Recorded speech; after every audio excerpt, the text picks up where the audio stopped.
Huh. All right. So I'm doing a speed test and I'm getting way less than I should be, to be honest. I'm getting 222 up and 140, or sorry, 222 down and like 160 up. How's it? I'm not getting as many drop frames now. How am I doing? How am I doing? Is it better? Is it way better now? I like Okay. Let's start this over. I don't know why that happened. I don't know what happened, what went on. I mean, you know, uh, is my FPS super low? Hold on. Let me change my camera settings real quick.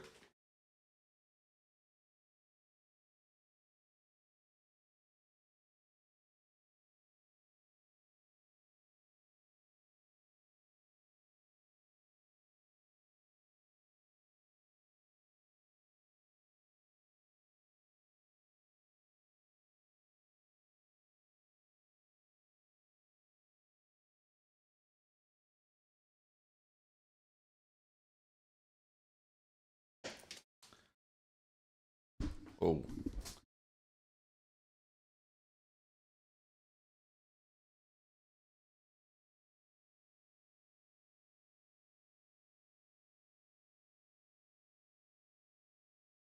weird. Hold on.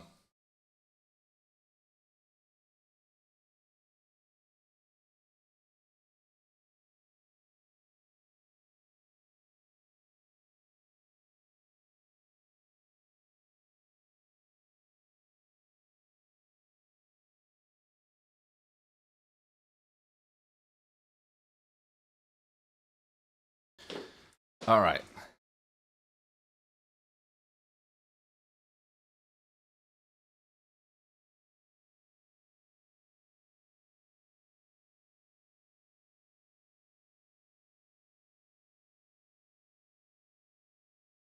Okay, are we good?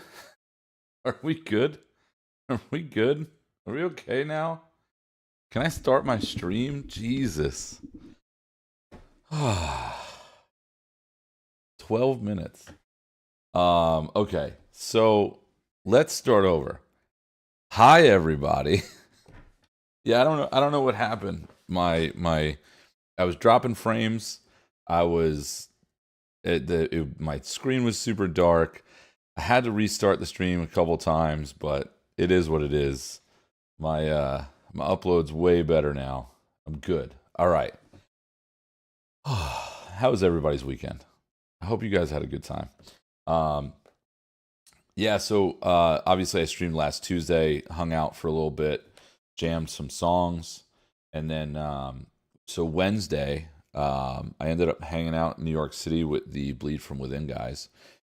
They're over from Glasgow. If you guys haven't listened to Bleed from Within, by the way, 10 out of 10 band, 10 out of 10 guys. Their whole crew's awesome. I love that camp.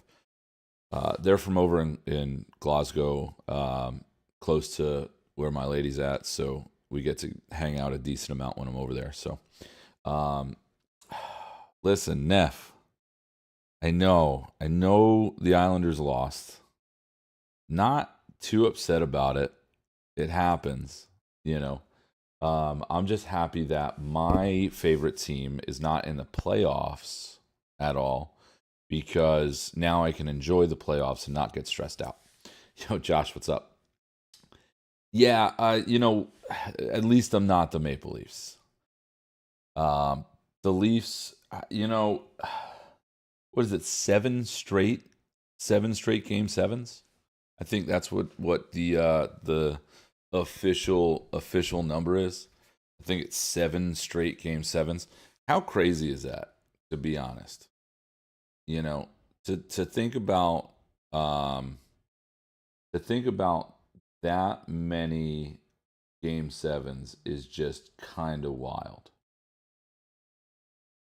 Um, to lose, and especially to lose against Boston. Let's be real. Like, you're not doing yourself a favor at all.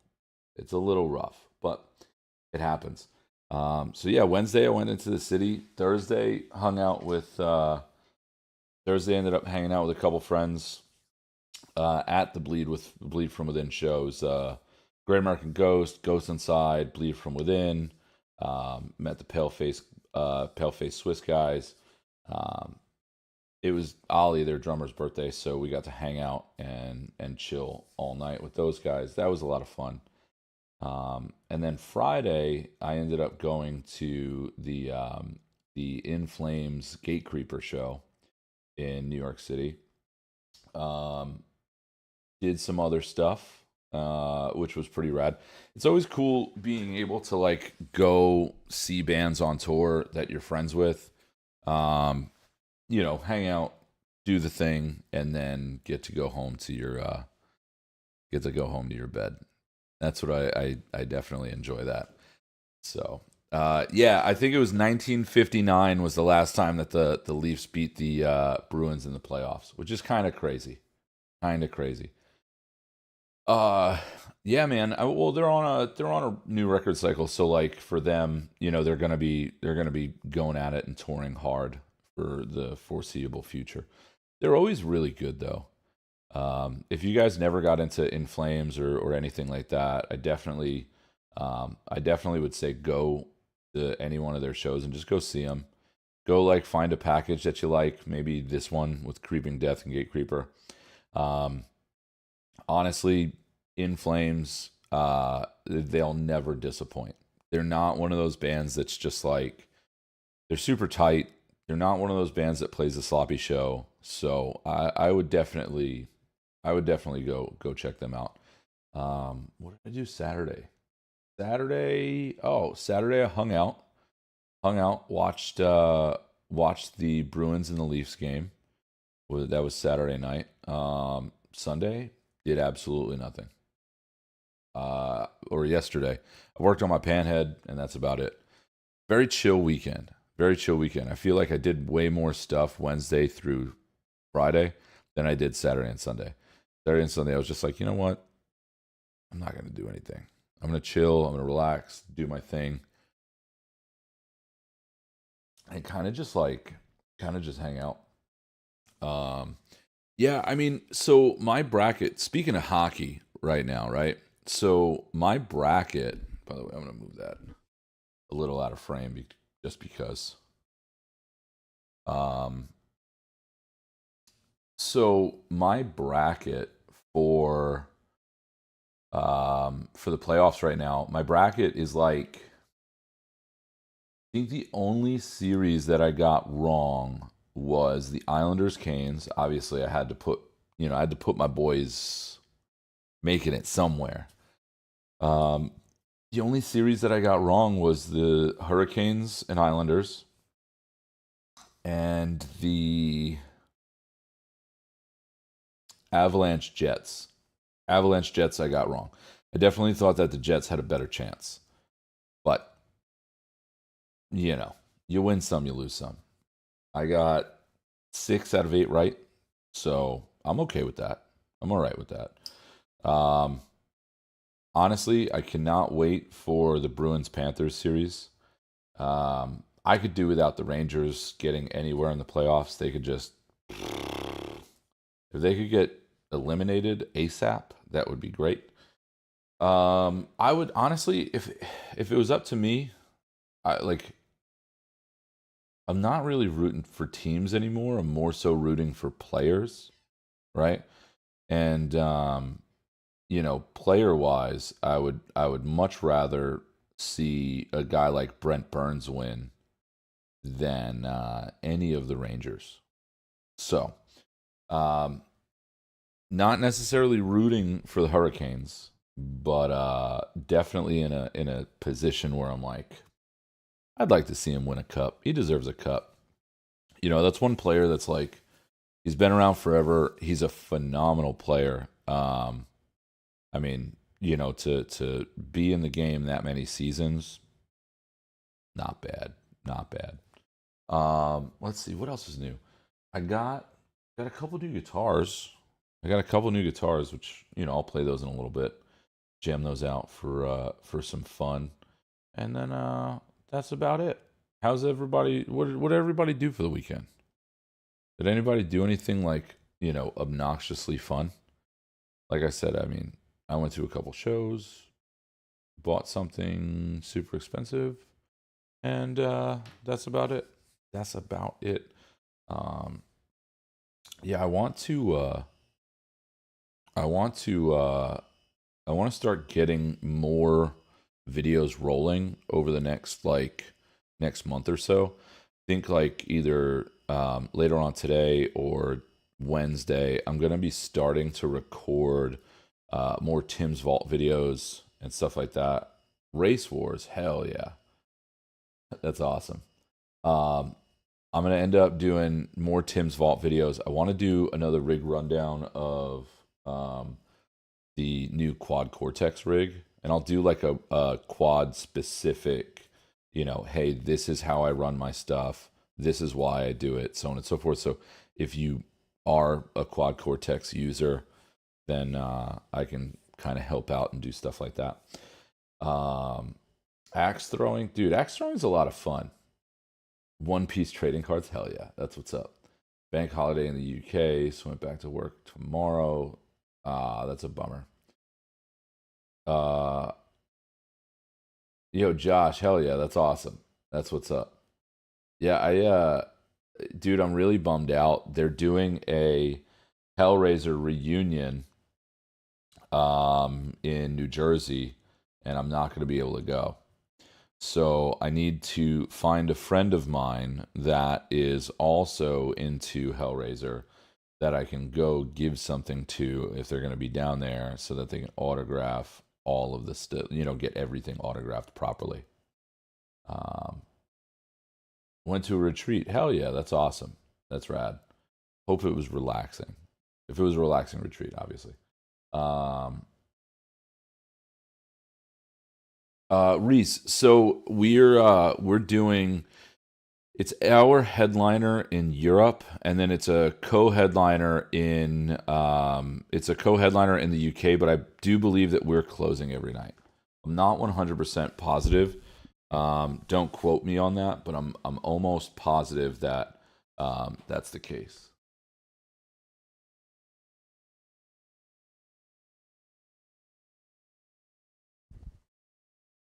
Right? There we go. Perfect. Um, so yeah, so it's a headliner in Europe. It's a true headliner for us in Europe, and then when we get to Europe, or sorry, when we get to the UK, I do believe it's a co-headliner, but I'm not sure. I'm not sure if we're hair sticking out. I'm not sure. I'm pretty sure we're closing every night. I'm not 100% positive, but gotta come hang out. Yeah, that tour is gonna be awesome. Like, let me just explain something to you guys. Like, the fact that Josh, is now again focusing on Silosis. Like, first off, Josh is a Josh is a good dude. I like Josh. From our interactions and stuff like that. Um, but I haven't toured with him. We've played some shows together when he was in Architects. But the fact that he's going back and he's doing all of the Silosis stuff again and like really focusing on that, I'm extremely excited. That tour is going to be it's awesome. Um, yeah, where is it? Is it Electric Brixton, right? I think it's Electric Brixton. Yo, Neff, that's awesome. Dude, if you're gonna be in Japan, there's definitely a couple spots that you should hit me up about just to check out. I loved Japan. Japan's one of those places for me that you know, that's like bucket list stuff again that I would love to go back. I mean, I'm sure that we will. When, I don't know, but it's amazing. I love that place. one of those countries that like I could just, if I could visit that place all the time, if I could visit Japan like on a yearly basis, I 5,000% would. 5,000% would.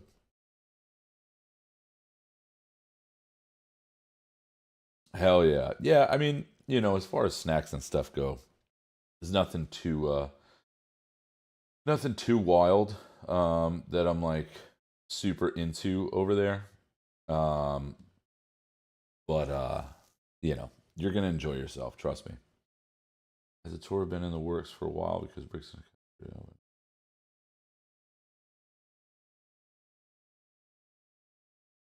Reese, I mean, the tour's been booked. Tours like this get booked about a year out. So, it's been booked for a good, I don't know, 6 months maybe, um, 5, 6 months. And yeah, I mean, Neff, if you want to, you can bring guitars back. I'll bring, I'll take those all day. um, but yeah, I mean, it's been booked for a while.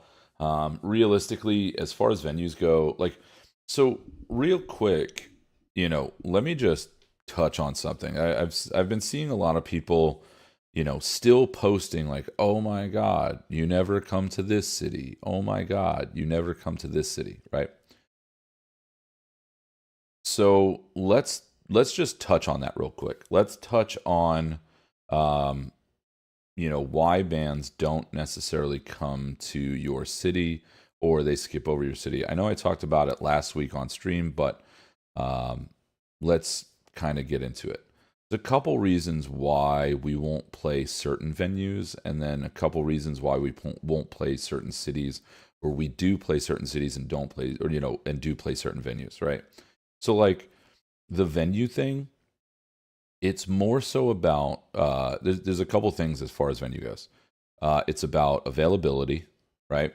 It's about who puts in the bidder, the bigger offer or the better bid, right? So like say for example, if you have venue A and venue B, right? Similar capacity, you have say 1,000 cap or 2,000 cap or something like that. What they'll do is, they'll say, okay, well, we will give you X amount of dollars for this tour package. Whereas this venue will be like, hey, we'll give you a little bit more because we want the show a little bit more, right? So it's not necessarily a bidding war, but they get into it and they're like, oh, well, I'll pay a little bit more so that we can get the venue. Sometimes in certain cities, you have a group of venues that are all kind of booked and ran by the same group. So instead of us playing, their 700 cap venue, we'll play their 900 cap venue, or so on and so forth. It's all about where they want to put us as well. So that's kind of like the venues themselves. And then, to be honest, sometimes the band doesn't like the venue or didn't have a good experience at the venue or did have a good experience at the venue. Sometimes we like playing certain places because, we could play a bigger venue, but, you know, we've played, like, say, for example, like El Corazon in Seattle. El Corazon is a perfect example, right? We play Elko all the time. And the reason why we love playing El Corazon is because the venue staff is awesome. The people that run the venue are awesome. It's kind of like a second home to us because we've always played there. Could we play another venue up the block that's a couple hundred people more? Sure. But realistically, that's where we want to play. So we keep going back. As far as cities go and why people always complain about not being able to see this band in their city is again a couple reasons. You have either the city does not draw well for them. Sometimes that city is technically, like I said last week, either an A market or a B market. If a band wants to do an A market tour, then they're not going to play, a podunk town, 4 hours from a major city. A market means, your best markets. You're talking New York, Philadelphia, Baltimore, Boston, LA, stuff like that, Seattle, Denver, Dallas, whatever. It all depends on whether it's an A market tour or B market tour. Sometimes if it's a B market tour, it's like, hey, we need to fill in the gaps on where we've been this year. They're instead of playing Chicago, they're going to play Joliet. And, obviously the show's still going to draw well, but it's not going to draw as well as a Center City Chicago show. Just like a Long Island show will not draw as well as a New York City show. It is what it is. So if you're going for numbers and the band's on a CD release tour or something like that, of course they're going to say, well, we're not going to play, we're not going to play Omaha because realistically Omaha is not going to do that well for us. Like, dude, Fit hasn't played Omaha in years. I loved that city and we loved playing there, but like we haven't really been back in a while. So for us to go there on like an A market tour, it's not really an A market for us, And that's mainly the reasons why bands don't, come to your city. Or sometimes there's another show in that city, or other shows over the span of 3 or 4 days where you're like, wow, like the only way that we can play this area is if we compete with these other bands, and you don't want to compete. So there's a couple different reasons, and it is what it is. Worst experience I've had at a venue? I mean, dude, I've personally had tons. I've had tons of bad experiences at venues. I've had tons of good experiences at venues. Sorry, my back hurts. Let's see. Worst experience I've ever had at a venue. Man, I'm trying to think. I haven't had a really bad experience in a long time, which is cool. It's kind of a good thing. You get a bad rap with a venue when the people running the venue act a certain way, but then realistically it might just be the employee. Like, we played a show in Salt Lake City, right?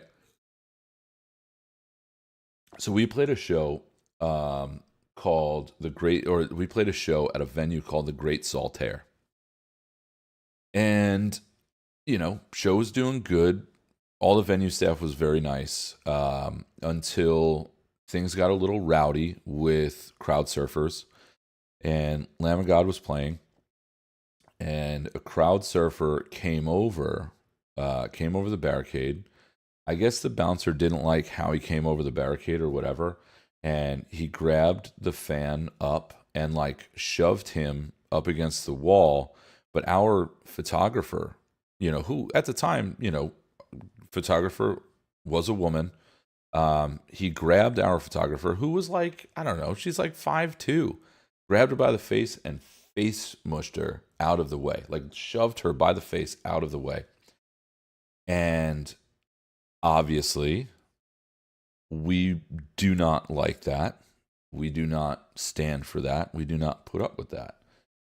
Pat, our guitarist, just so happened to be standing right there and saw it and lost his goddamn mind. And let me tell you something, right? If you guys don't know, like, just by the looks of us, like, we're not the toughest dudes in the world. We are not, but when something like that happens, we lose our minds. It shouldn't happen. It was uncalled for. And when I tell you that Pat was absolutely ripshit about it, boy, oh boy. We flew into that back room where that guy was being treated for, the security guard was being treated. Not the guy that he roughed up, right? That guy got thrown out of the show. The security guard was like having a panic attack, right? First off, if you face mush a woman and then have a panic attack and, and throw this guy, like, maybe you shouldn't be working security. Maybe not. Man, Pat walked in that room and I was right behind him and he went ape shit. Started yelling at everybody, rightfully so, And an apology was not in order at first. He was like, "Oh, she was in my way," and blah blah blah blah. You know, and it's kind of crazy. Like when you have a bad experience at a venue like that, and like, I mean, dude, we've had security guards like roughing people up. Like, dude, even at Aftershock, we played Aftershock, which was one of the best festivals that we've ever played. One of the best days that we've ever had as a band. Everybody had a good time, and a dude came over. And there's a video of us. You can see the video of us. The guy came over the railing, and the security guard had him by the throat up against the barricade, like choking him against the barricade. 2 hands, right? And we got off stage, and Pat started yelling at him, like immediately started yelling at him when he did it, and he let the guy go. And then when we got off stage, Pat found head of security, and again reamed him out. But those are those instances where, like, I'm not going to blame the venue. I'm not going to blame the venue. I'll blame the venue staff. But it's not the venue's fault. The venue's just a room. What I will blame a venue for is like, if a stage is like obnoxiously small, and the room is just bad, and it's like drop ceiling and carpet, and like, it's terrible, terrible, terrible. Yo, Spice, my man, what's up? Let me get back to chat real quick. Hold on. Yeah, talking about being a professional. Exactly. Um, Fold herself in half, stage diving at a VOD show. Josh, that is rough. That is rough. I've seen some crazy stuff, like while on stage, like people just stage diving and go, "Oh, what the fuck," you know.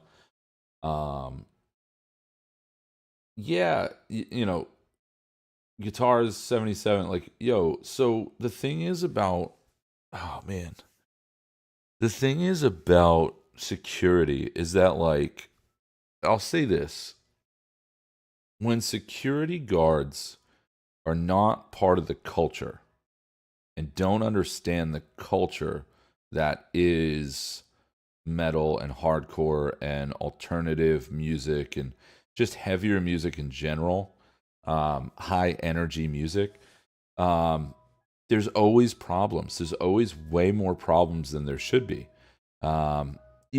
Minus, listen, I will say this, minus certain things.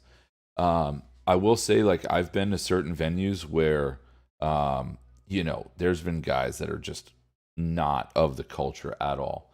And they were just really good at reading a room and really good at reading body language, you know? Um, but, it's one of those things where you're kind of like, all right, you gotta lay off a little bit. You can't just be roughing kids up, especially a 15-year-old kid. If you got a 100-pound 15-year-old kid and you're just trying to, you're trying to strong arm them, it's just like, buddy, like, go beat up kids your own size. We had a home venue on Long Island called the Crazy Donkey, and for a long time, their security staff was just meatheads. It was dudes that went in that were at the gym just hanging out. They were like, "Oh, you need a job? All right, cool. Let's go run security at this metal and hardcore venue." And you'd get into a little shoving match with like some other kid or something like that, and they'd yoke you up, full, choking you, rear naked choke, like dragging you out. And those dudes ended up getting beat up. Like, they just ended up getting beat up because of it. And they realized that they had to hire people that knew people in the scene, in the music scene on Long Island. They can't just hire, dude, I'll never forget this. There was a guy that, so I used to hang out at a place on Long Island called Fat Pipe, right? There was a guy that used to go to the gym next door. Now, if you're from Long Island, it was located in Massapequa. Now the gym is called a place called Patricia's or Patricia's. Um, it's like a pizza place next to Massapequa High School. And so next to that, next to the gym, was a place called Fat Pipe. It was just an internet cafe. But it was all kids that were into metal and hardcore and stuff like that, and punk and whatever. And those kids would always get bullied by the guys that would go to the gym. Your total gym bros. Now this is the early 2000s, so all these guys next door. It's all gym tan laundry. It's all the Jersey Shore shit.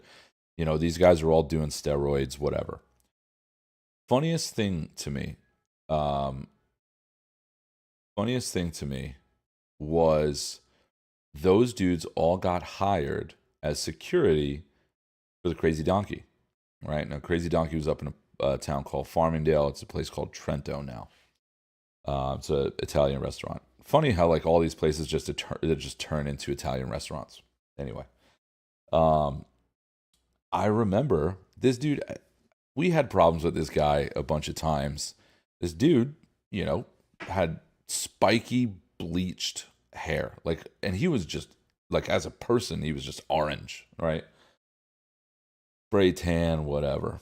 So I remember one show, this dude's, getting rough with a little kid, or maybe like, 13, 14-year-old kid. Not like not a child, but I mean, dude, 14-year-old kid's a child to me, getting rough with him because the kid's, moshing or whatever. And some dude walked up and just cranked him. And it was funny because, like, you could just, you just knew that this dude has never been in a fight before, because like he's trying to like fight this guy and like grab him and do all this stuff. And the other dude, that goes to shows, I mean, he was very well known in the scene, and he just worked him, absolutely worked him. But when you're sitting there and you got big muscles, listen, man, just because you have big muscles doesn't mean that you know how to fight. It is what it is. So it's always security in my eyes. It's always security or venue staff that ruins my time at a venue. You know, I mean, don't get me wrong. Like I said, there's certain venues where I'm just like, the venue sucks, the staff is awesome, but the venue sucks. And then other times the venue is amazing, but the staff is just terrible. Um, so I mean, there's a couple different reasons why, and sometimes bands just don't want to go back to a venue because they had a bad experience with that venue. They had a bad experience with the staff, bad experience with the venue, and be like, hey, we're never coming back here, and it is what it is. Um, but yeah, so besides that, I don't know. I like playing everywhere. There's a couple places that I prefer. I'm not gonna say that there's not places that I don't prefer, but there's definitely more places that I'm like, yo, I want to go back there. A lot of good people, good friends, good food. That's the stuff that I worry about. I'm like, does it have good food? Is it in a is this, does it have proper parking? Is the location nice? Is it scenic? Listen, no venues. Honestly, like 90% of regular music venues are not scenic. Uh, Let me just send this text out real quick.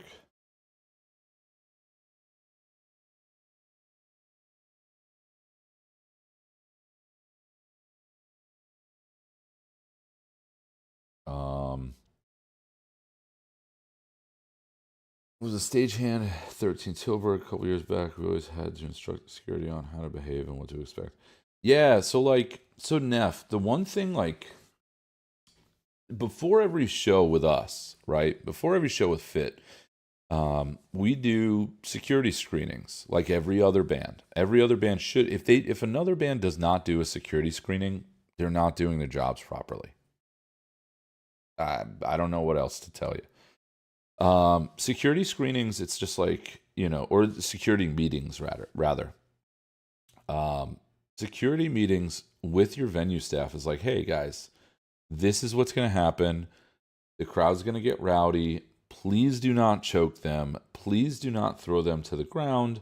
If you guys don't want stage diving, cool, we will not call for it. If you guys don't want this to happen, cool, we will not call for it.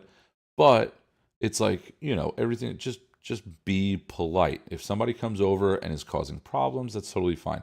If you see somebody stage diving, or not stage diving, but like crowd surfing 30 times and you don't want them to do it anymore because you want to lighten your load, okay, be like, hey man, chill out.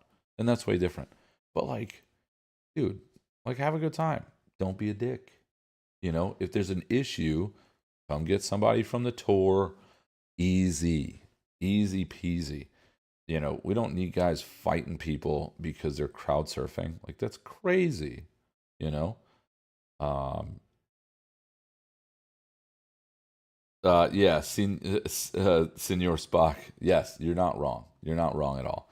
Those same Jersey Shore guys now all run Italian restaurants around Long Island. It's like the natural progression. But yeah, it's like I don't know. It's cool. It's being able to travel to different spots around the world and around the country or around the US, like it's very, very rad. And what people don't understand, I always say this. I always say this. The United States is like 50 different countries, right? And being able to go to all those different spots, you get something different out of everything. Yeah, you're going to see your McDonald's and your KFCs and your Taco Bells and all that stuff everywhere because middle of America, it's all the same. But terrain, people, culture, all different, all different. Only had meetings when there was pyro or other effects involved. There's 3 strikes, you're out rule on crowd surfing. Didn't live by it during metal nights. Yeah, because like, Neff, the thing is like, crowd surfing for us is a big part of the show. Crowd surfing for us is like, get up here. Like, it involves people. It gets people a little bit more pumped. It looks good, so why not? Um, it's just kind of like, I don't know. I can't, it's hard for me to wrap my head around people not wanting other people to have a good time. And it's like, just let everybody just chill. Let everybody just do their thing, you know? I can't wait to get back over there. That Europe tour that just announced is, first off, the tour itself is going to be a banger. It's going to be 10 out of 10. Like, Silosis, awesome dudes, awesome band. Love the Darkest Hour guys, and the fact that we get to bring them out again. We just took them out on the Exodus tour, and now bringing them out on the Europe tour with Silosis at the end of this year. We love those guys. That's a band that like, I've been listening to that band for like, I want to say almost 20 years. Like literally almost 20 years. I kid you not. Like Hidden Hands and Undoing Ruin, and like those records for me were massive, absolutely massive. So being able to take them out, awesome. Harriet, very stoked on that as well. They just put out a new track, which is fucking awesome. So the whole tour is going to be rad. The whole tour is going to be very fun. Plus, we're playing a couple venues that we haven't played before as a headliner, so that's really cool. Yeah, I mean, dude, ask away. Ask any questions you want. Let's see. One thing that has come to light recently in the UK is venues taking a cut of merch. In combat this, bands have been setting up pop-up shops the day before the show. Something you're considering? Reese, no. So like, okay, let's talk before I get into any other questions or anything like that. Like, let's talk about the merch cut thing. Let's talk about it because I feel like a lot of people don't fully know The deal is what the deal is with merch cuts, right? So, like, do I think that merch cuts are annoying? 100%. Do I think that the venue should get a cut on the amount of money that we get off of our shirts? Absolutely not. Um, has it been going on forever? Sure, totally fine. If a band is selling their own merch, there should be no merch cut.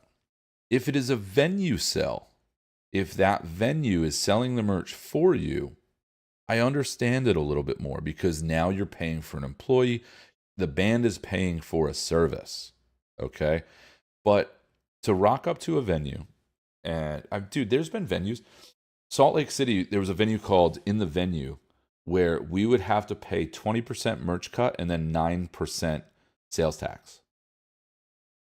So it was 29% of merch. Now, I don't know if you guys know this or not, but, roughly cost wise, your t-shirts are about, like, cost wise on a t-shirt is about 30% of what that shirt costs, right? Or shirt retails for, right? So say on a $30 t-shirt, realistically you're spending $10 to make it, and then you're also paying your merch girl, you're paying gas, you're paying all this stuff, right? So imagine paying 30% and then paying another 30%. So you're only getting 40% of, you're getting 40% of what that price is. Like, that's crazy, like you can't, it's stupid. But yeah, one of the biggest problems is, right, is that bands agree to it in their contract for a merch cut. Obviously, local bands way different. If a local band is, paying a merch cut and, they're making $100 and they're like, oh, well, we need 30% of your merch. Like, go fuck yourself. That's crazy talk. When it comes to bigger bands taking a merch or getting a merch cut taken and stuff like that, that's all in their contract. So for a band to sign a contract saying, hey, we're agreeing to this, right? And then selling their merch outside, it's kind of shady on the band side. I get it. I understand it. Do I agree with merch cuts? Absolutely not. But just negotiate it. Just negotiate the show without a merch cut, Be like, hey, well, instead of our guarantee, if, we're not going to say, for example, if a band's getting, $2,000 a night, be like, well, all right, well, instead of 2,000, we'll take $1,800. You just don't take a merch cut, right? Because that $200 off really doesn't matter if your merch cut would have been $1,000, Dude, there's been times where my old bands, even in Fit, there were times where our merch cut was more money than our guarantee. Like, we would have to pay back. Like, say, for example, we're getting paid $250 on a tour, right? And we did say we did $2,500 in merch a night, or in one night, that's a good merch night. But your merch rate is 20%. You're getting $250, but you're paying them $500. So the merch cut thing, like, as far as selling outside, it's just like, dude, just get a better booking agent and renegotiate, right? Also, if you're in a band and you're touring, like, all that's supposed to be business. So, like, all right, cool. We'll write you a check or we'll wire it, so that we can claim that merch or that merch rate on our taxes. That's one thing. That's one thing that shady venues try and do, is they try and get a merch cut, via cash, so that they don't have to claim it on their taxes, and it's just money that washes away into the promoter's pocket or the venue's pocket or whatever. Fuck them. Get that W-2. Get that give them that 1099. Be like, nah, bro. Or sorry, the W-9. No, we'll send. You want cash or check? Or sorry, check or card. We'll wire it, but it's going to be legal. If you want to get legal on us and you want to go contractually, we're going to claim it. We're going to do the proper avenues. Because like, yo, we're all trying to make money. Don't try and fuck us. Okay. Stillborn Fest security wouldn't let people record at the show. That's weird. Where was that? Where was that show? What games do I play? I'm a first person shooter guy. So I like a big fan of Modern Warfare. I did like Battlefield 1. I didn't really get into Battlefield 2024 or 2044 or whatever it was. I like some NHL. So Guitar 77, we announced a tour in Europe. It's us, Silosis, Darkest Hour, Harriot. And then the UK shows is us and Silosis co-headline.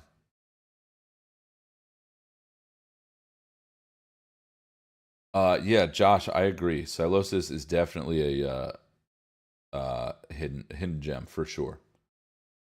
Likes NHL. Yeah, exactly. As if I'm not completely obsessed with hockey. Um, Game Squad. I'll check it out. I'll check it out for sure.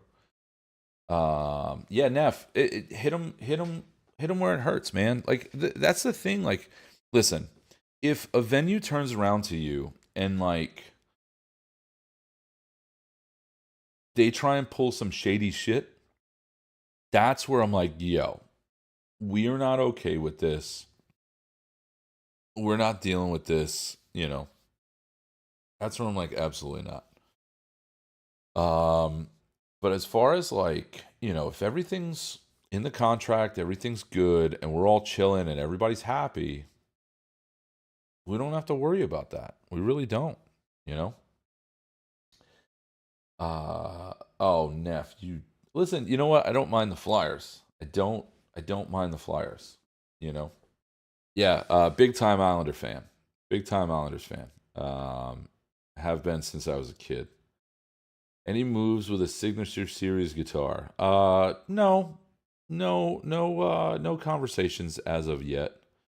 Yeah, I mean, well, there's been conversations, but nothing too serious. I mean, the thing is, like, you know, I think what one thing that people don't realize is like, man, the financial investment that uh, companies have to put in when it comes to my back is itching. Sorry. Uh, the financial burden or the financial investment that companies have to put into a guitarist when they want to do a signature guitar is pretty wild, right? I'll just run short numbers for you. So, um, say for example, right? I spec out a guitar. Ibanez wants to put it out. Say the guitar costs $400 from the factory, right? That run is going to be 400 guitars, right? So right out of the gate, 400 guitars at $400 a piece, you're talking $160,000. $160,000 is a lot of money, dude. A lot of money.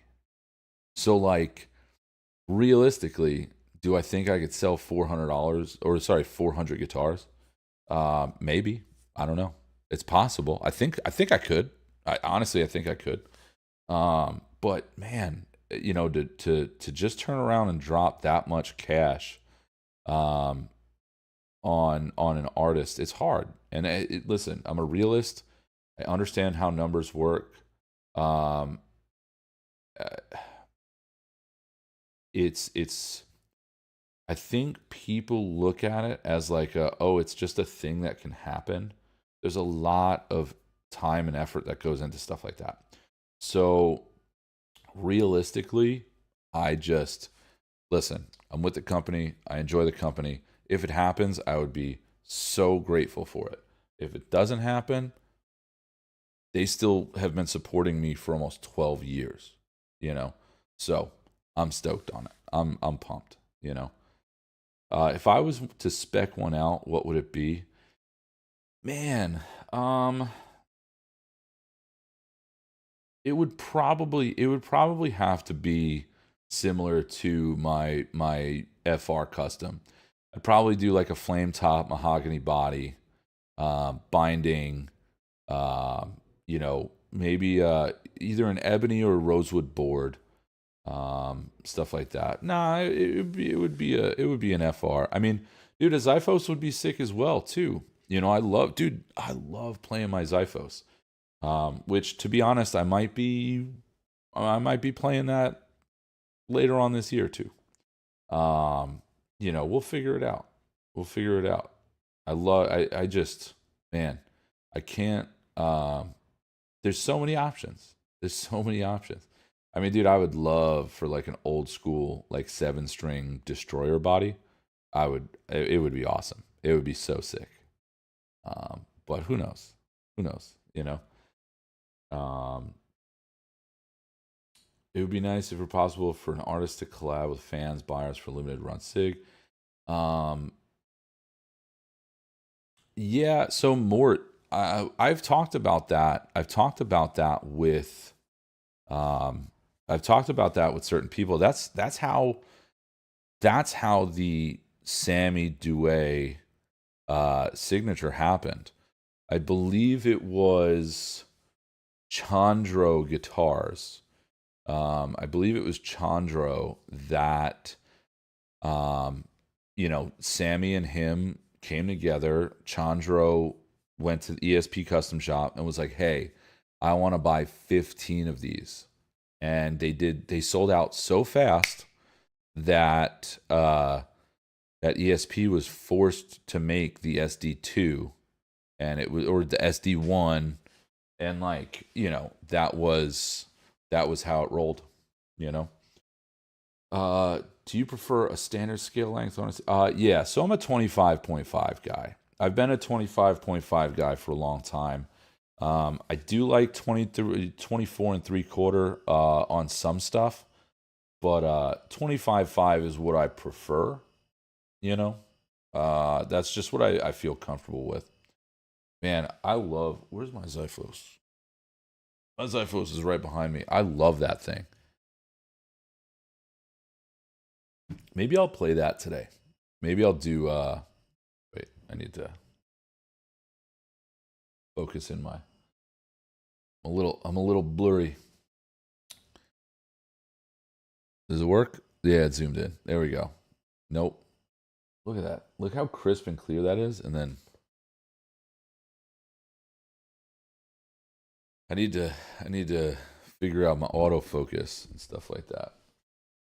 Um, but yeah, so I mean, if Ivan has decided like, hey, we're gonna go for a Sig model, yeah, it would probably be that. It would probably be like an FR or something like that. Um, I would want to make it something like I would want to make it super accessible, but I would want to make it something that's like affordable but looks expensive. Like that. Like I don't know. Um, you know, I'd want to make it something like that. The native Tim Howley is always slightly out of focus. Let's play some music, man. Let's play some music. I want to play guitar. Get some jams going. Get my rings off. Stretch out. I've been like focusing on learning some new stuff. I gotta plug in my stuff. Give me a second.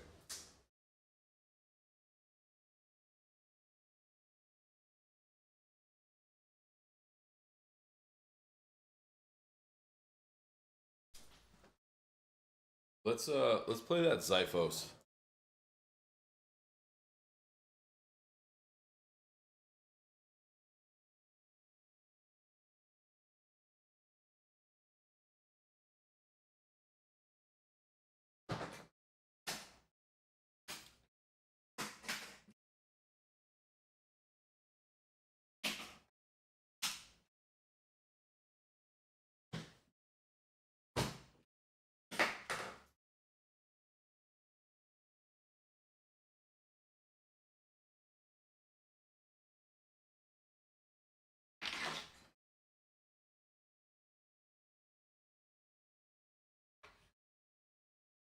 Salt wound.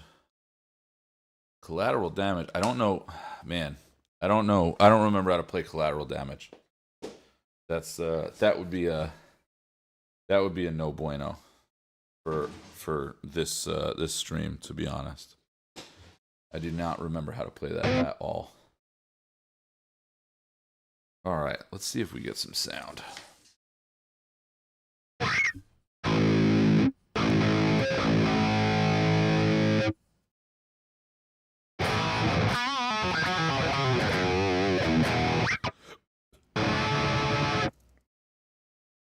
Got to tune a little bit.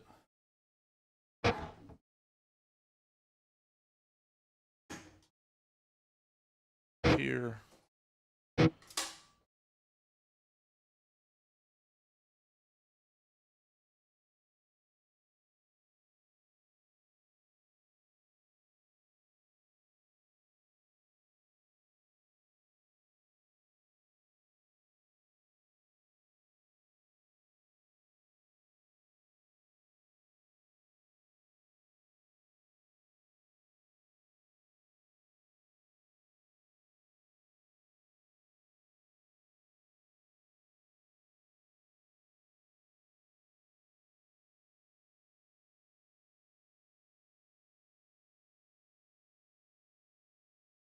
Give me 1 second.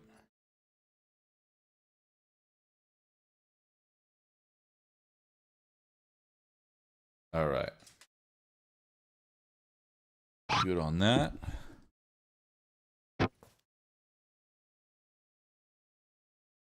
Death Dealer. Man, I don't even know if I remember how to play those.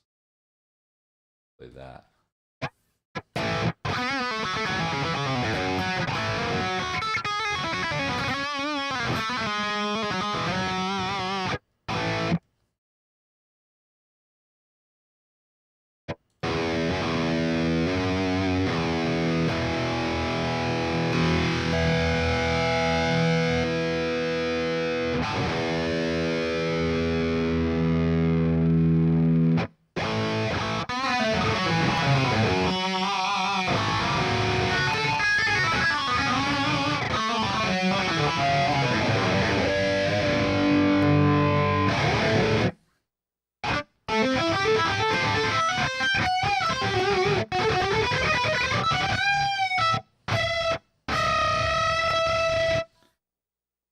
All right.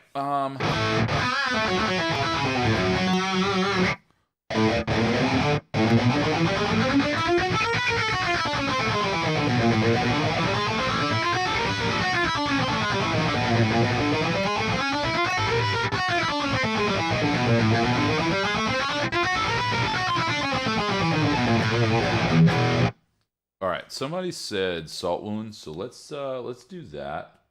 I haven't played that in a minute. I don't even know if I remember it.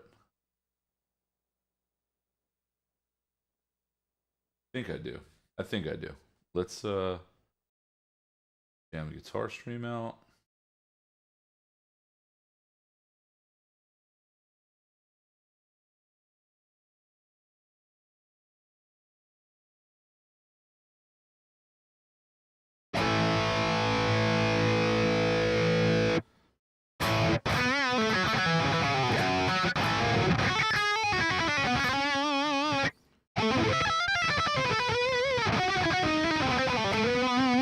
Man, I fucking love this guitar.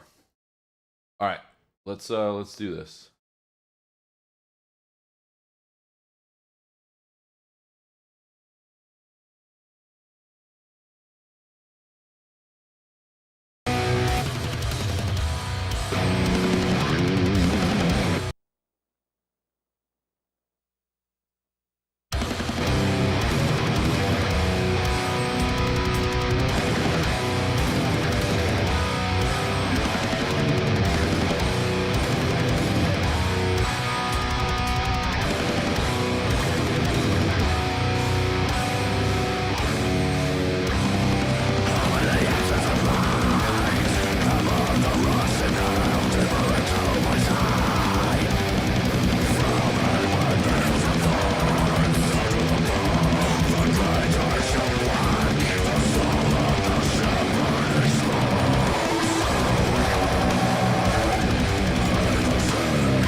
Yo, no frets is fucking me up on this.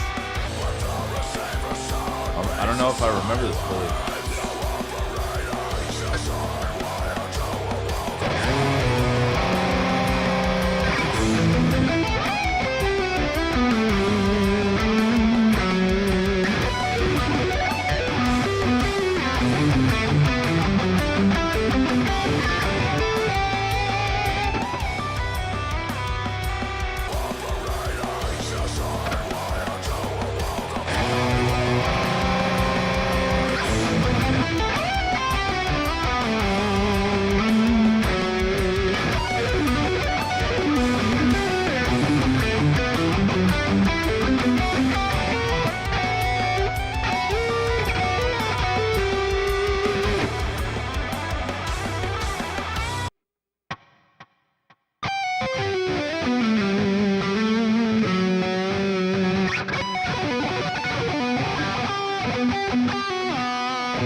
Wow, I don't remember the end of that solo.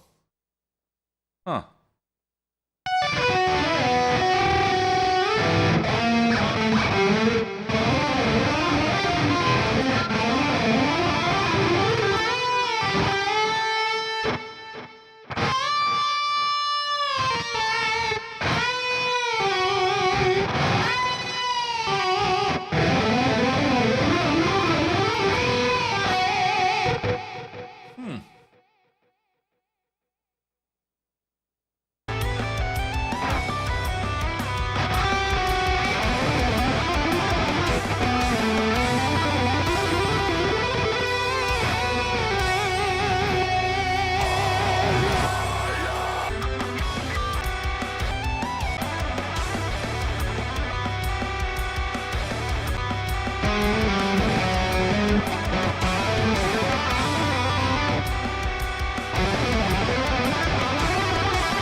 Yeah, we can do Birds of Prey for sure.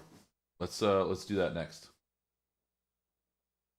You know, what I do like doing is I like jamming and practicing with you fools.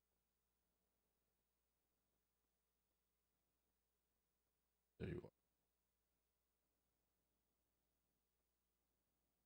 are. Yo, Deformance, what's up, buddy? How are you? Yeah, let's do Birds of Prey.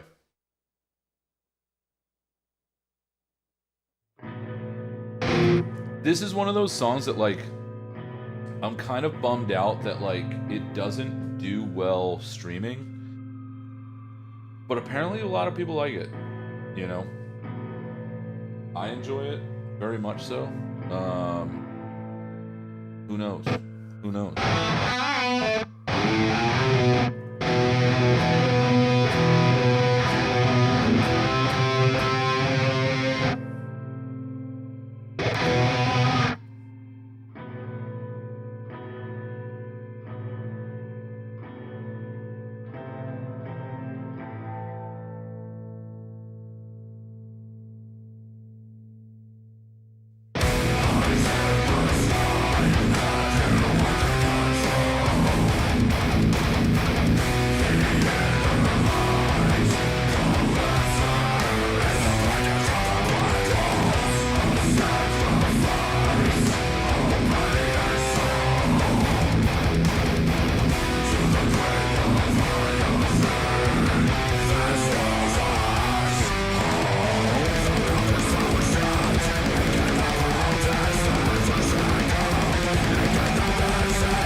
What's up, Drew? What's happening?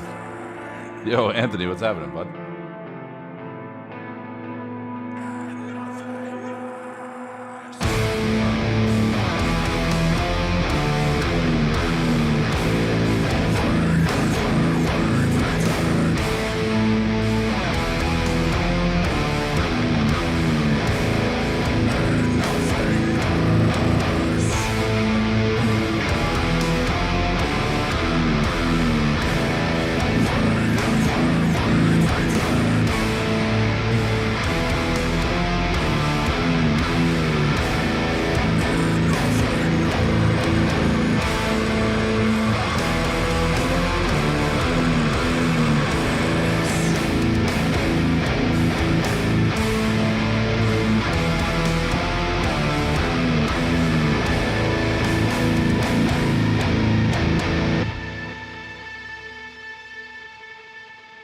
Yo, I fucking love that song.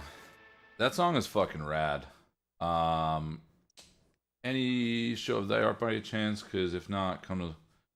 Honestly, I don't know. I'm not sure if I'm gonna be home during that show. I'm not sure what's the date on that Jersey show. I might be in Tennessee. Yeah, the tone on this thing is fucking sick.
I fucking love this guitar.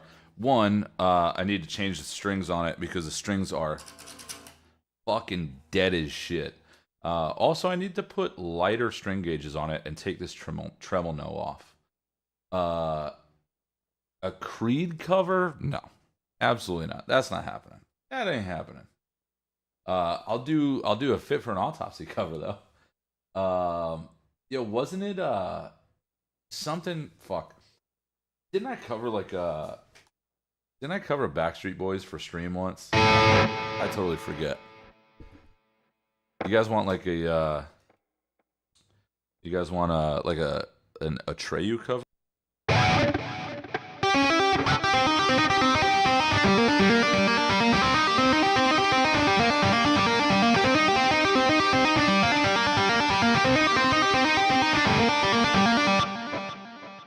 I could do that. I could do Atreyu covers. Is it really a cover if it's your own song? I mean, shit. I mean, I guess not. I guess not. ZZ Top cover with the visuals, it's just like, just my beard.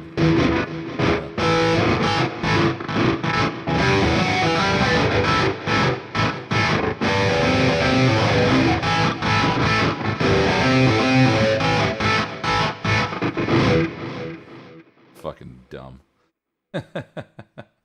All right. Let's see. What song? Let's see if I remember how to play. Let's see if I remember how to play the tap and part in Shepherd, right?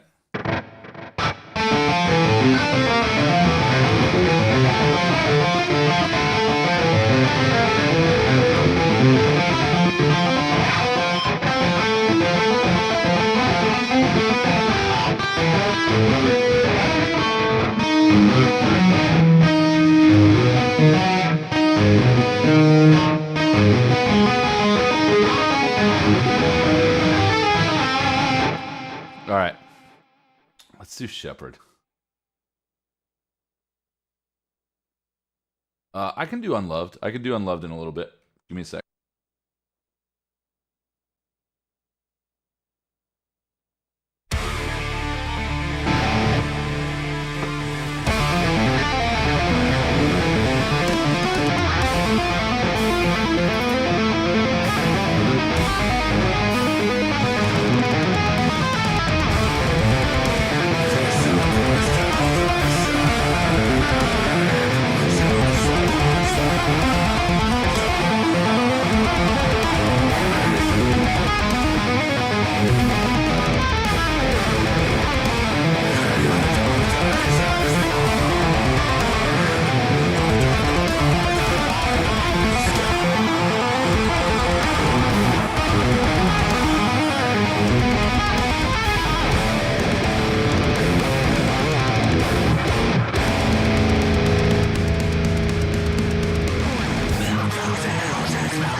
Yo, Deformance, remember that fucking dumb shit? Jesus Christ.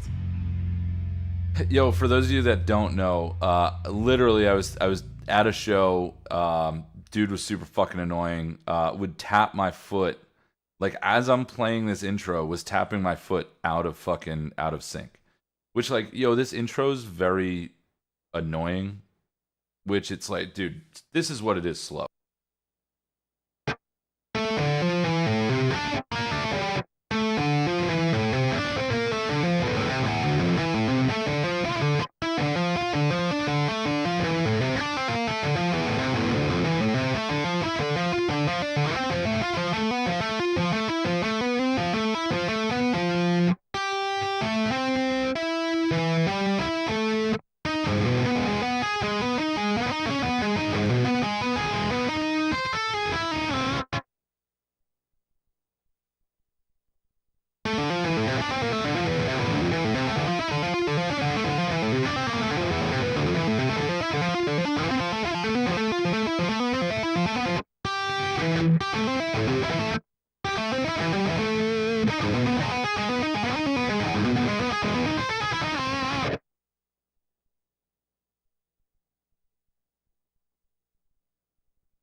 Okay, sorry.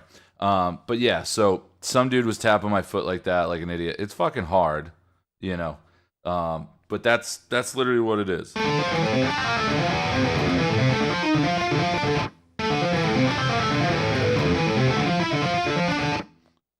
Like, come on, buddy. Um, yeah, it's fucking annoying. But it sounds amazing. Sounds amazing. All right, so let's do Unloved, and then we'll do like Mirrors and a couple others. Let's do it.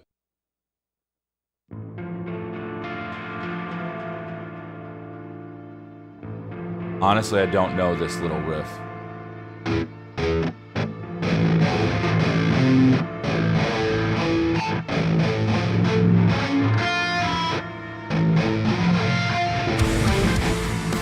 I don't know.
Yeah, dude, you know what's funny about that song? That song is so obnoxiously easy. Like,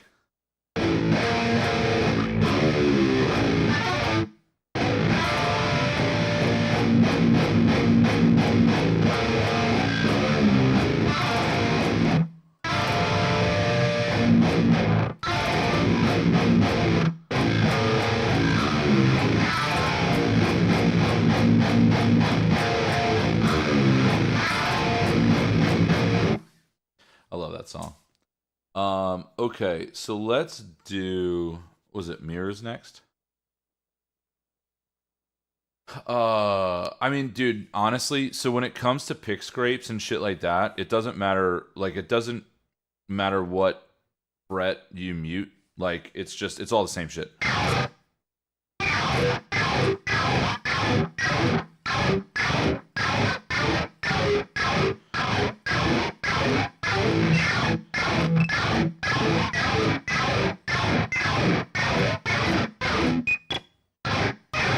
That's it. I mean, so like we'll do like on that song, right? That's a chord that we're strumming down. So it's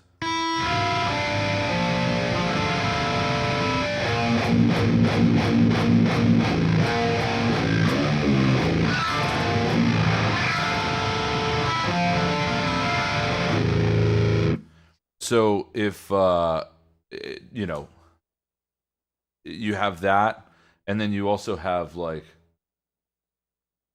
so we have a song, it's the intro to it's the or it's sorry, it's the interlude on whatchamacallit. It's the interlude on Absolute Hope. It's a song called Out to Sea, right? I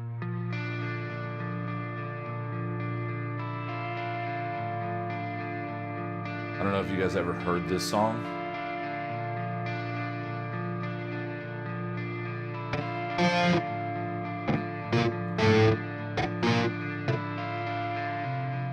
It's honestly, it's one of my favorite tracks too. We used to open with this, which this is, in my opinion, this is one of the most heartfelt Fit for an Autopsy songs, personally.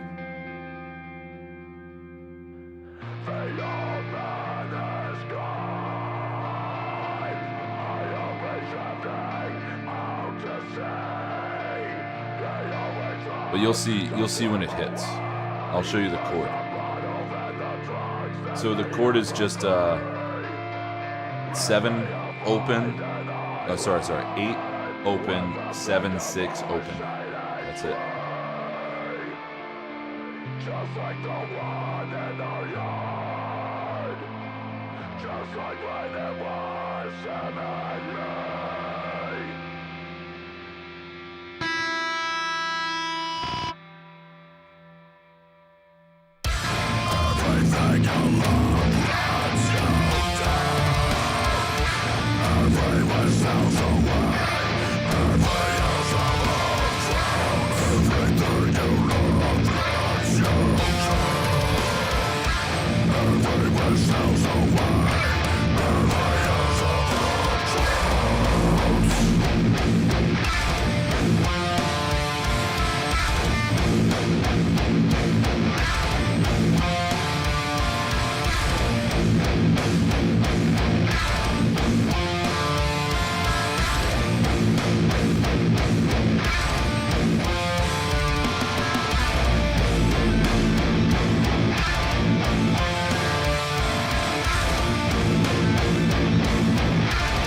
And that's it.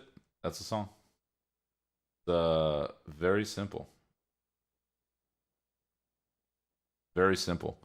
Pull the or swing the axe. Yeah, dude, I can do swing the axe. Like I kind of remember it.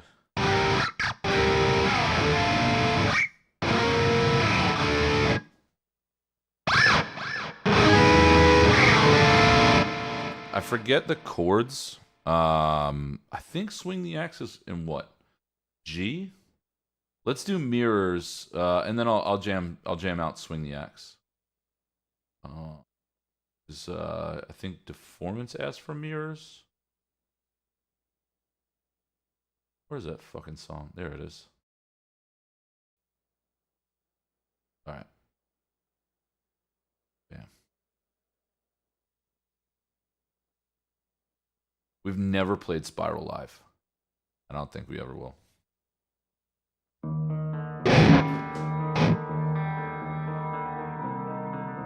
I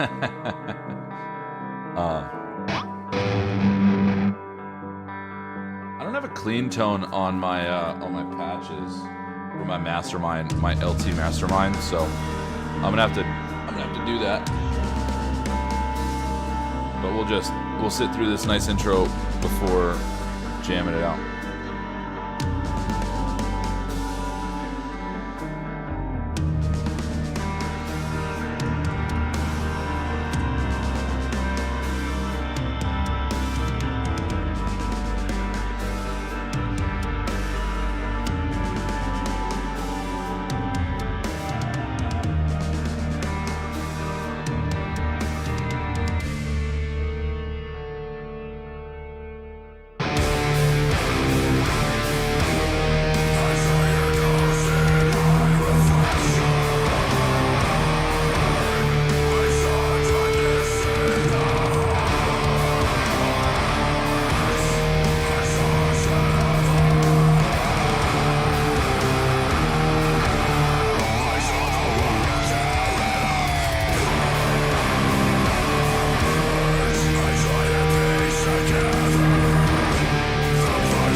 Oh, I'm an idiot.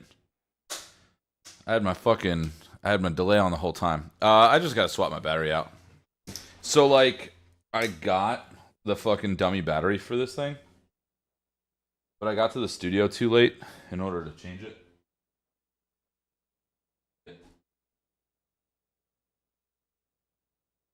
I have to use batteries. I don't know. Because I'm a dummy.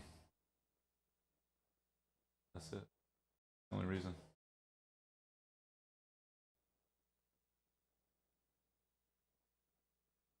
See if I got everything. Hold up. Actually, it's DSLR capture. Boom, cam link. We're gonna switch that real quick, and then we're gonna switch this back. Bam, easy. We're back. We be back. All right. Yeah. No. So Drew. We've never played Spiral live. That was one of those songs that like really never got into this set. And honestly, I don't like unless we do a 10-year for Great Collapse. It probably wouldn't be, to be completely honest. I do like that song though. Let me get my G guitar. Swap this over real quick. Yeah, that's one of those songs like I'd love to play it, but you know, I'd have to completely relearn it. That's one song that I.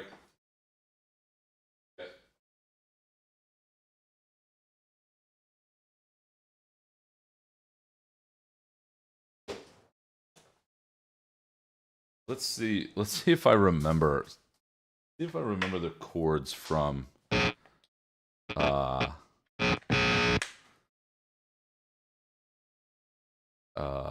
Whatchamacallit? The fucking song called that you wanted me to play? Swing the Axe? Fuck.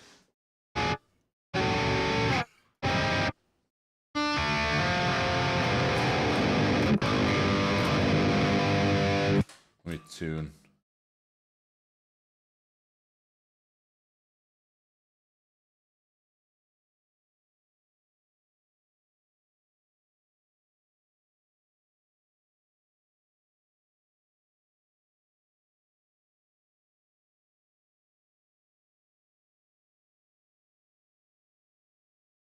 I am like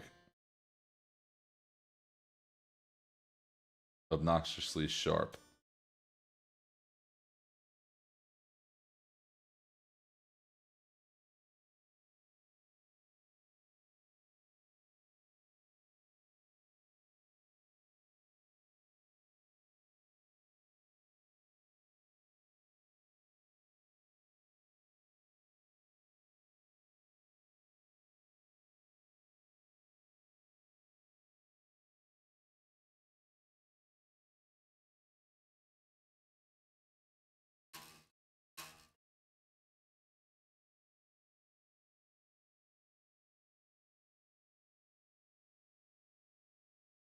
Fuck. All right. This is going to be a challenging one.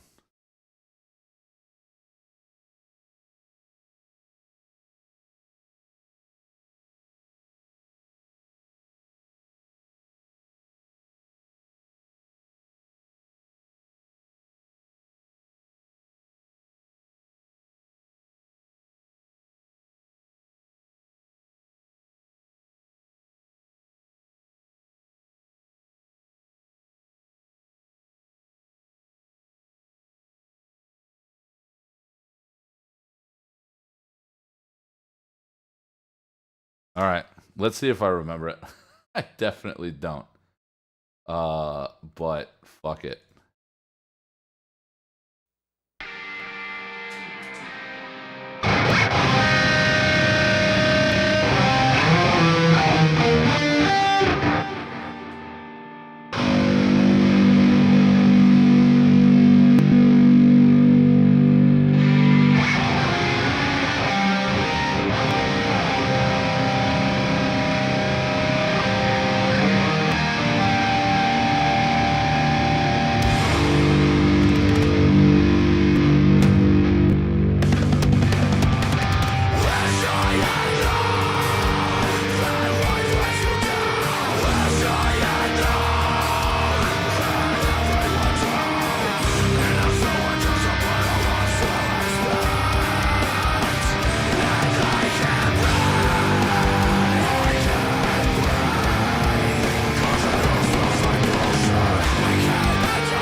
All right, hold on. I think I'm remembering this.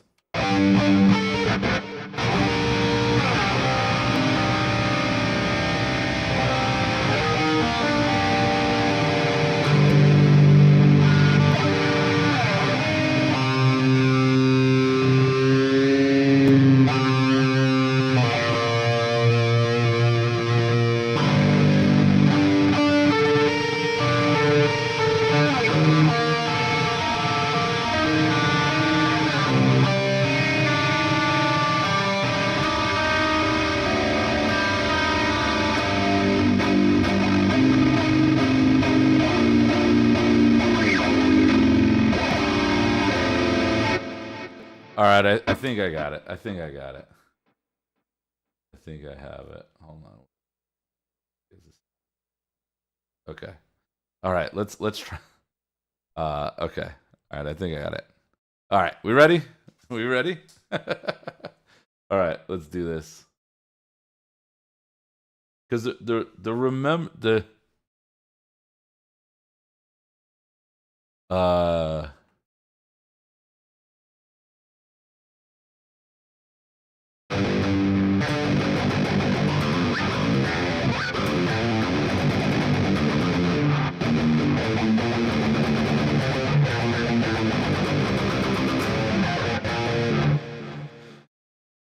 okay.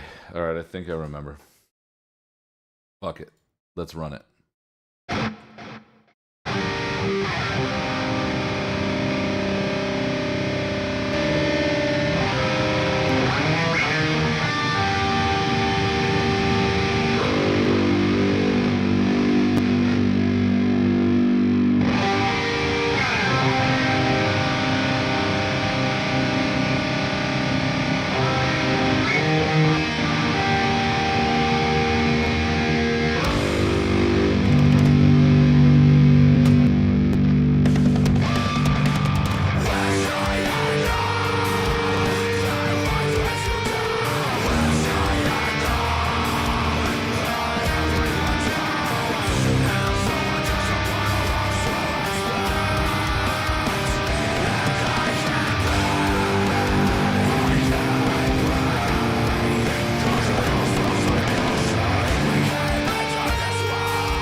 I mean, not bad for a first playthrough in like fucking 9 months. Jesus Christ.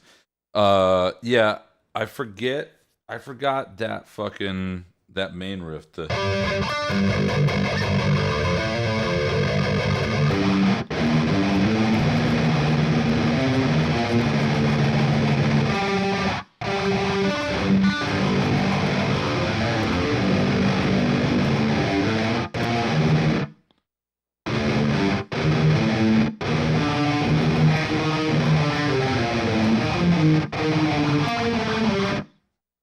That's. I think that's it.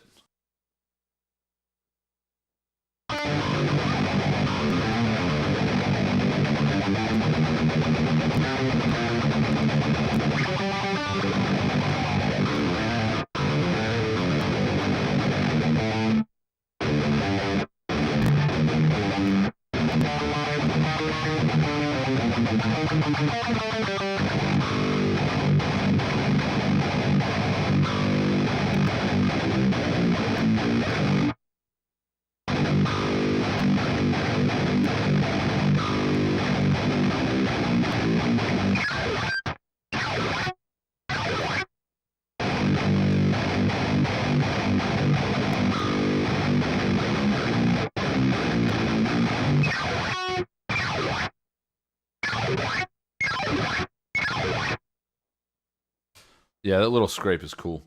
Um, so as far as let's see, as far as New York City spots go, right? So, um, you're gonna have to do Mission Sandwich Social, okay? Mission Sandwich, because obviously I have a sandwich named after me. I'm gonna switch this up. So Mission Sandwich Social, you're gonna have to go to Joe's Pizza. You're gonna have to go to, let's see. I mean, it also depends on how much money you want to spend. One of my favorite places to eat in the city is a place called And Son, on the Lower East Side. It's a steakhouse. It's great for a date night if you and I don't know if you're coming over here with a lady, but if anybody's from New York City and you want to go into or if you're from the New York area and you want to go into New York City for a date night, And Son is one of my favorite spots to go because it's affordable. It's not, I mean, affordable. It's still going to be $200 for two people, but as far as you both getting a steak, you both getting sides, you both getting drinks, you both getting appetizers, all that shit for $200, you can't go wrong. Solo travel, yeah. So you're gonna want to go to Mission Sandwich Social. You're gonna want to go to Joe's Pizza. You're gonna want to go to, man, try Criff Dog, CRIFDOG. Um, man, there's a couple other spots. Oh, if you're in Brooklyn, you got to go to Birria Landia, the taco spot on the corner of Metropolitan and Meeker, right by the BQE.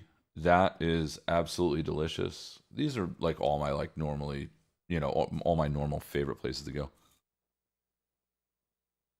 Dude, somebody said fucking Death Dealer before.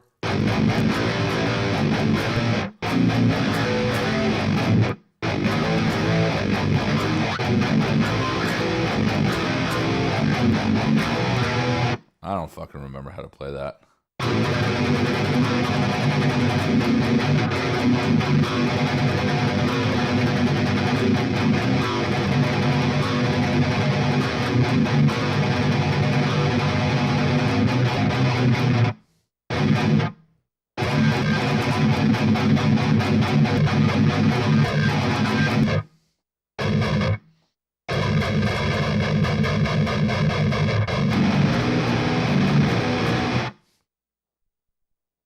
Some shit like that. Let's see. What other G songs do we got? Somebody said Iron Moon. We could do Iron Moon. Do that. Someone said Savages. We'll do Savages later.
Yo, why didn't you tell me that the fucking camera wasn't on?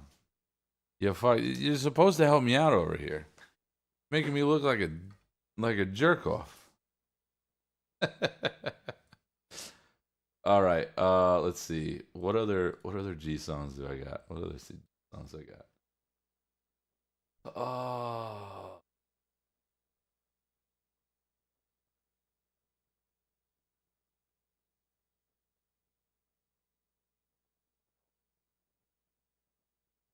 You have this FR? This one? This one? This one? I like this one. Kind of want to refinish it though. Like, I don't know. Like, I'm thinking, I'm like, how sick would it be if I sanded it back and like, you know, I don't know. Thinking about it. Thinking about refinishing it, to be completely honest. You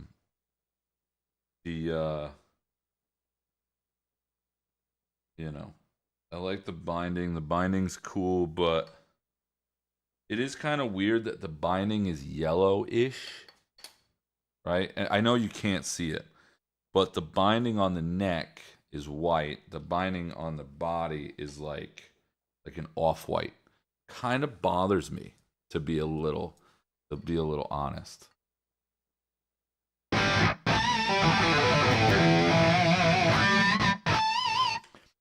By the way, Music Addicts, the reason why it does that is because the way I have my guitar set up and my stuff, you know, all in here and whatnot. So I can't direct monitor just one channel on my Focusrite, which would allow me to, you know, come back to my speakers. So if I'm playing like this, wait, hold on. Say I click this, right? You guys can hear this. I can't hear that. So the only way that I can hear myself is if I'm monitoring myself through my DAW, and that DAW is coming back out through my speakers. So sometimes it doubles, sometimes, you know, it's whatever. It's kind of just one of those things. You know, it is what it is. Until I get it to work perfectly, you know, is what it is. So Damien, only the only the newer ones have lumen lay. The older ones don't. The older ones don't have a lumen lay at all. I'm a Windows guy. Yeah, I mean, I used Synchronous Audio Router for a long time, and like, you know, I did, you know, certain stuff with that, and it worked well, but I just, you know, I don't know. It's kind of just whatever. Let's jam higher level of hate. Fuck, I love this song. I love playing this song live.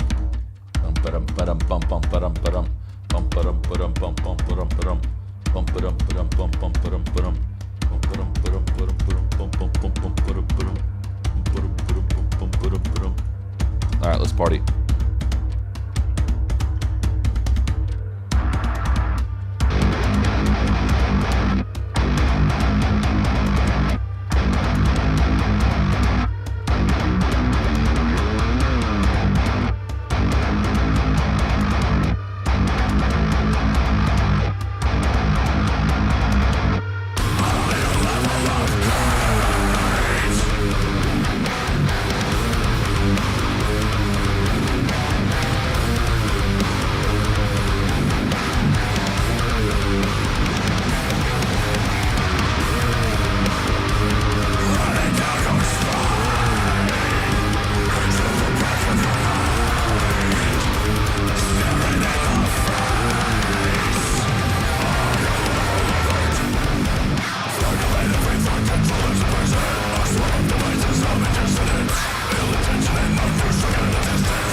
Fuck, I love that song, dog. I fucking love that song, dog. Uh, yeah, dude, I fucking love it. Yo, Yelty, what's happening? So, I'm old school too. I still got my 5150, or sorry, I still have my dual rec. I still have my dual rec cab. I got my 5150 cab. I still have a 5150 iconic. I mean, I still have tube stuff, but the thing is, when it comes to ease of use and stuff like that, like my quad cortex setup right here this is my jam, because the thing is with the quad setup is that, like, say for example, say I want to go into this and I want to go to, I don't know, let's see, like, so downloaded preset, right? So like,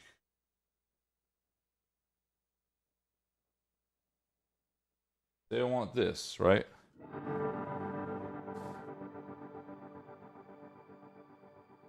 I mean, this one's okay. Say I want this one, right? Say I want this.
So say I want, I mean, dude, quad cortexes are fucking sick, right? So like, watch this.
Like, that allows me to just kind of mess around and play around. Yeah, that's exactly what it is. It's a funk synth.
Like that's what I'm saying. Like I could literally change this to fucking anything, you know? Like what's sick is that like you have factory presets. Like you can go up here and do like weird shit, you know? Like let's see, num synth. I don't know what the fuck this is, but let's check it out.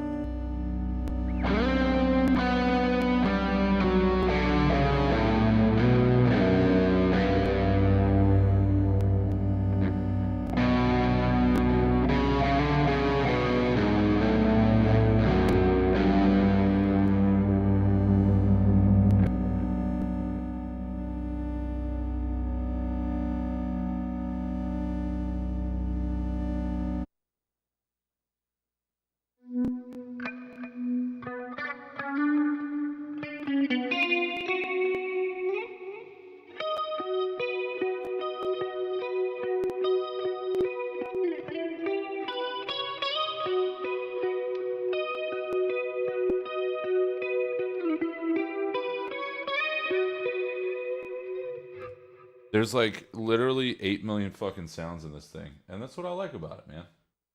You know, my preset 17 main. Cool.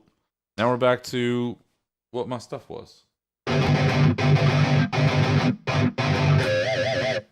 That's it. That's it, man. That's it.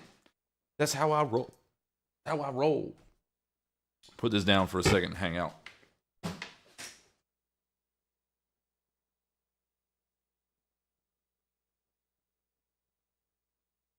And my back is hurting.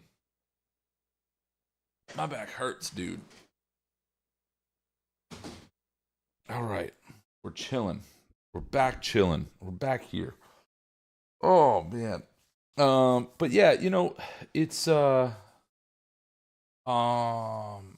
I program the QC any further than just a preset? What do you mean by that? Like, do I capture stuff or do I like, you know, so my stuff is set. I'm using it for scenes, not presets. So I have my one preset and then you know, I have multiple scenes in that preset that I use live. Obviously everything else is just me fucking around with it, which is cool. I do enjoy the fact that I could just take it and just do whatever I want with it. You know, there's not really, you know, it's not, I mean, listen, everything is limited to a certain extent. Um, but hold on one second. Oh, give me one second. Sorry, guys. So it's just like the reason why I like the quad is just it's ease of access and the fact that like my whole rig is just right here. You know, like if I wanted to make, you know, if I wanted to do like a full Mesa setup, I could do a full Mesa setup. You know, get all that stuff going, which is fucking awesome.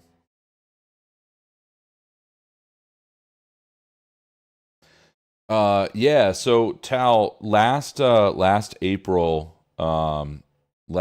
we were just jamming out tube stuff. We had the quads, but we just weren't ready to integrate them into our live setup. Once we went back to Europe last year, that's when we decided we were like, all right, cool, like we're gonna do our full quad setup, and we did that on the Thy Art run. Oh yeah, I did. It's over in the corner. I'll break it out in a couple. Um, yeah, we just decided to do the quad run in Europe, and then from Europe, um, after that we were like, all right, we're gonna do whatchamacallit. Yo, Jason, you've seen it. It's the same thing. I literally just got another one of the same thing that I used to have. So I like the AZs. So I literally just got another AZ 2402, just another white one. Yeah, I literally like I sold that one to Spice. I sold my old one to Spice. Um and it's funny, like I'm sitting there and like, dude, right after I sold it, I'm sitting there and that was what, last summer or last yeah, I want to say it was last summer, something like that, last June, I think. I'm sitting there and I'm just like, why the fuck did I sell that? I loved it. I loved it so much. And I was just like, I'm an idiot. But it is what it is. Um, what was I gonna say? I um I entered a raffle today. Um, I entered a raffle today for Evil Knievel's uh El Camino. I shouldn't have, but I did. I definitely did. Here, let me grab that guitar. Hold up. I'll be right back.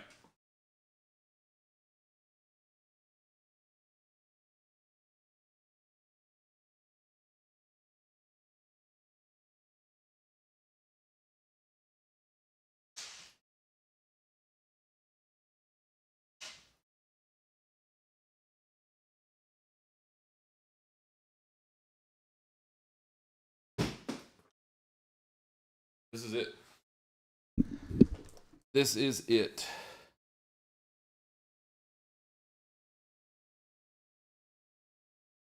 I love this thing. Fantastic. AZs are just so nice. Look at that. Look at that. Look at that. That neck contour, the heel contour. Ugh, perfect. And yeah, that's it. Nothing crazy. Um, love it. Hyperion pickups, which I'll probably end up, I'll probably end up swapping out. Um, got a, similar to like a Goto 510 on it. That's it. Nothing crazy. Um,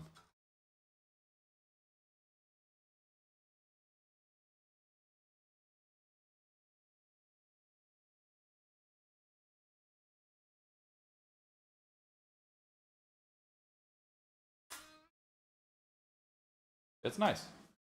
Uh, but like I said, I wanted to get another one. I missed it. I loved it.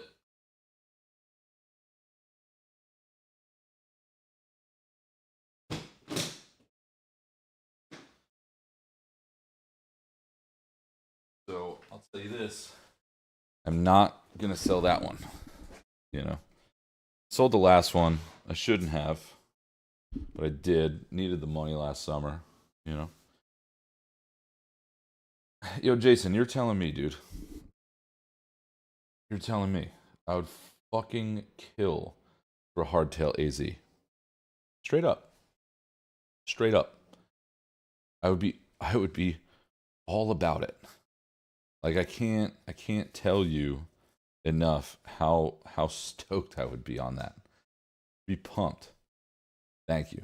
Um, yeah. So like the AZs, I really like the AZ series. Would I like an AZS7? I do think I'd be wanting one of those. I do think that I would enjoy that. Um,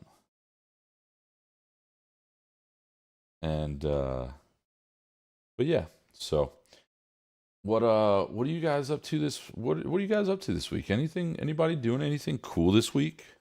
I'll be in the city, a couple days. I think I'm gonna hang out at that Sanguisugabog show on Friday.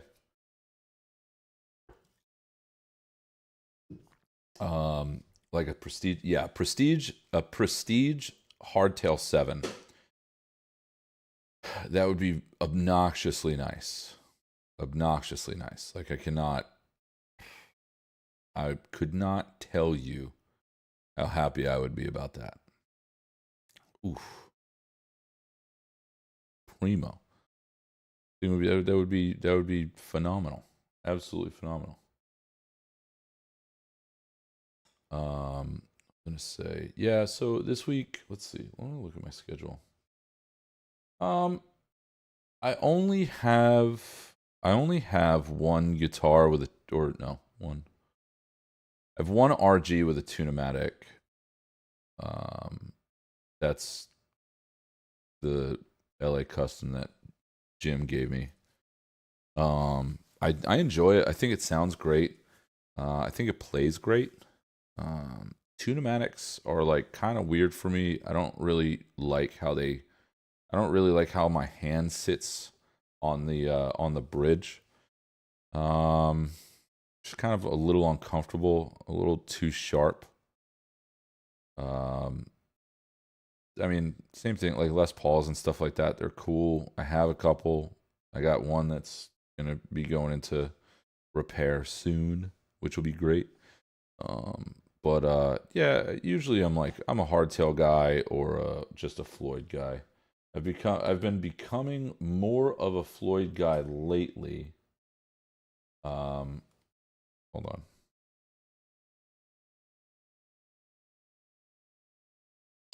But B metal, not really. I mean, dude, like the thing is, like, I'll be honest. Um, I don't, I don't really play a lot of video games. Like, I'll play video games occasionally, but like, I got so much shit to do, you know. Um, my life doesn't really afford me the amount of time to play video games currently.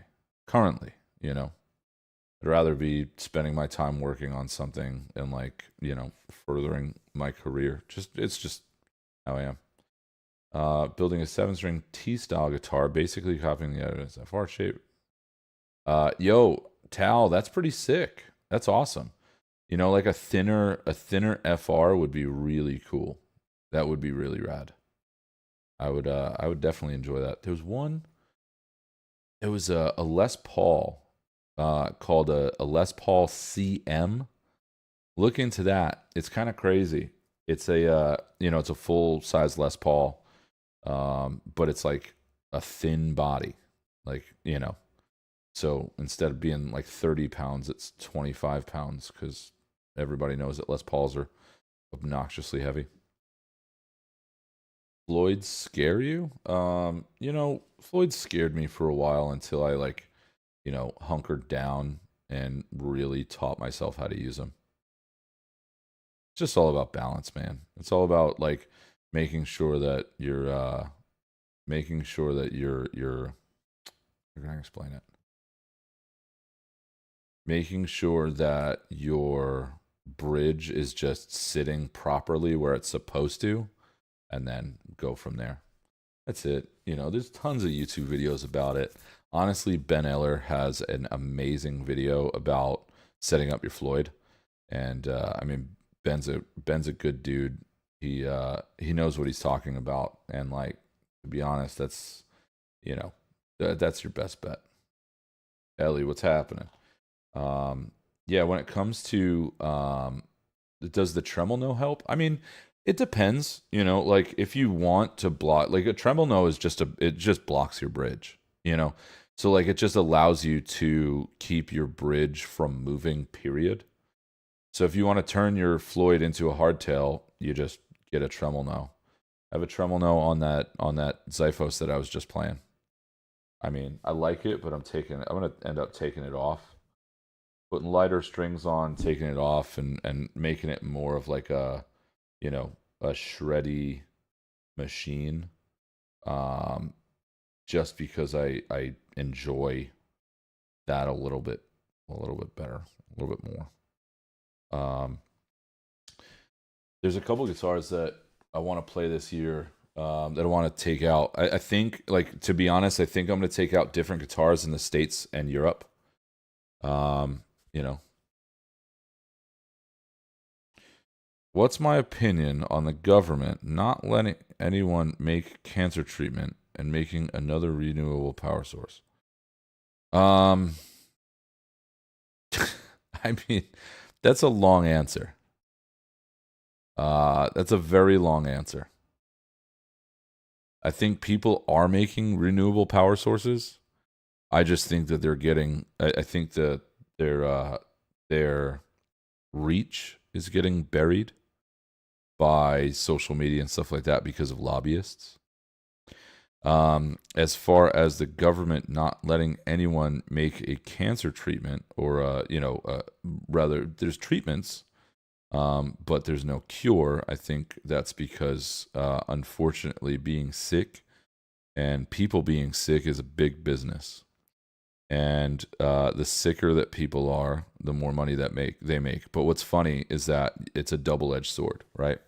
So, like, the United States runs on the working class. It's always how it's how it has been for the last however many years, right?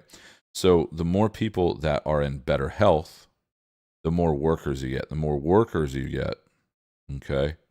The more workers you get, the more taxes get paid back to the government. So the government keeps getting that money, right?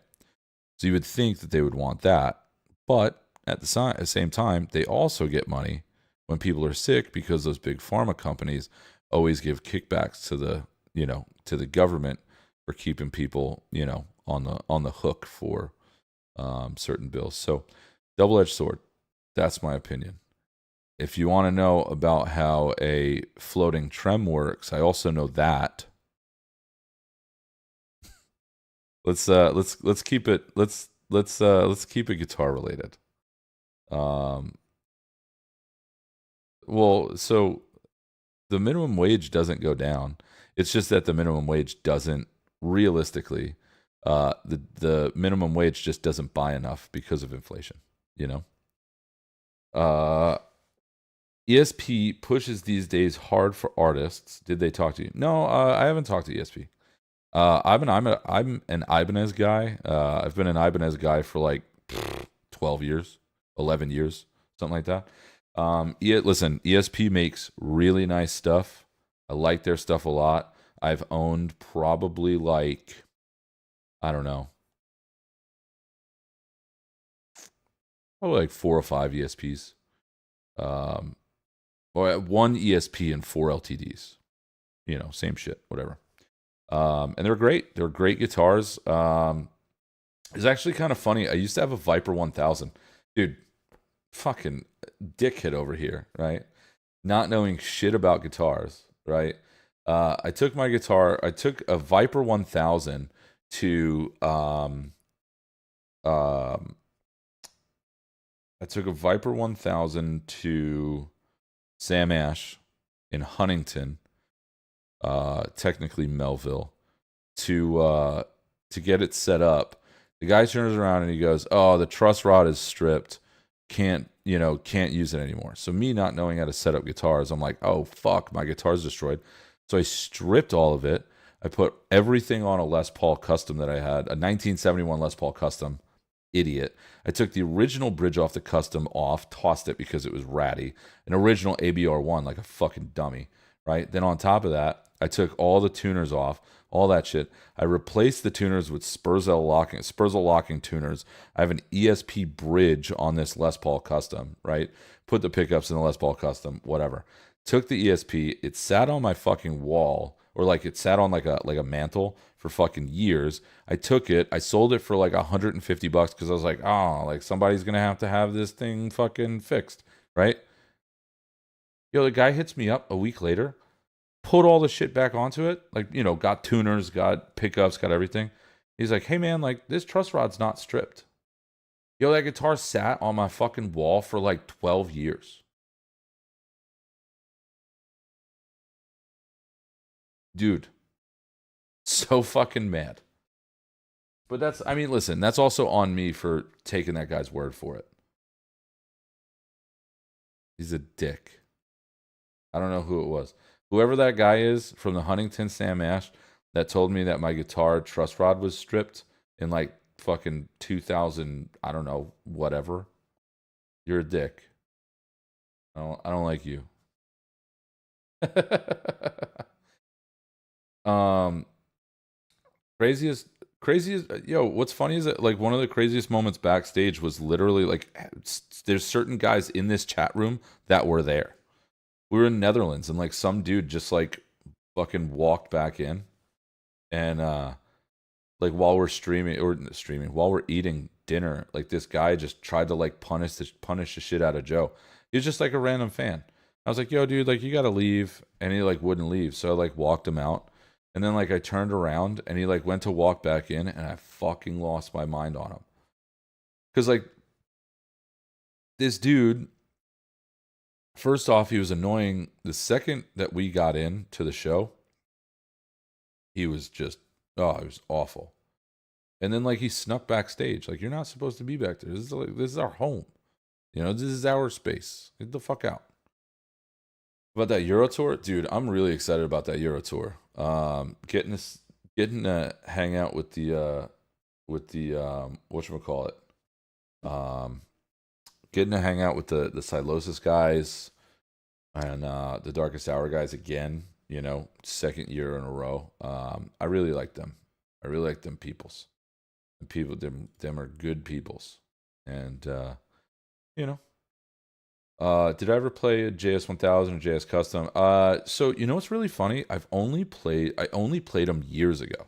Like I tried one at Guitar Center like years ago, and I was like, I don't like this. You know, it was just never really my thing.